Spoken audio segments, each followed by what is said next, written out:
കാര്യം ചെയ്യാൻ പോകുമ്പോഴും എന്തോ ഒരു കാര്യം നിങ്ങളെ പിന്നോട്ട് വലിക്കുന്നുണ്ടോ? That is under confidence. എന്തുകൊണ്ടാണ് നമുക്ക് ഈ ഒരു അണ്ടർ കോൺഫിഡൻസ് വരുന്നത്?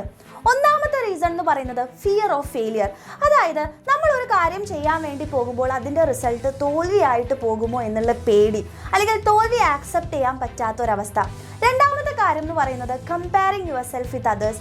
അതായത് എന്തൊരു കാര്യം ചെയ്യുമ്പോഴും നിങ്ങൾ മറ്റുള്ളവരെ വെച്ച് കമ്പയർ ചെയ്യുക. അയാളേക്കാൾ നന്നായി ചെയ്യാൻ എനിക്ക് പറ്റിയില്ലെങ്കിലോ, അയാളേക്കാൾ പുറകോട്ടേക്ക് ഞാൻ പോയാലോ എന്നുള്ള ഒരു ചിന്താഗതി. അതിൻ്റെ അടുത്ത കാര്യമാണ് സെൽഫ് നെഗറ്റീവ് ടോക്ക്. അതായത് നിങ്ങൾ എന്തൊരു കാര്യം സ്റ്റാർട്ട് ചെയ്യുമ്പോഴും നിങ്ങളെ കൊണ്ട് അത് പറ്റില്ല, നിനക്ക് അതിനുള്ള കഴിവില്ല, നീ ചെയ്തിട്ടൊരു കാര്യമില്ല എന്ന രീതിയിൽ ചിന്തിക്കുക. അതിൻ്റെ അടുത്ത കാര്യം എന്ന് പറയുന്നതാണ് പെർഫെക്ഷനിസം.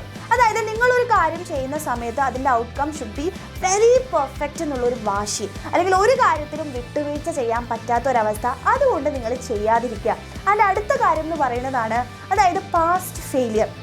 നിങ്ങൾ മുൻപ് ഒരു കാര്യം ചെയ്തു ആൻഡ് അത് തോൽവിയിലേക്ക് പോയി, സോ ഇനിയും അത് റിപ്പീറ്റ് ചെയ്യും എന്നുള്ള ഒരു ട്രോമ, അല്ലെങ്കിൽ അതുകൊണ്ട് ഒന്നും ചെയ്യാതിരിക്കുക.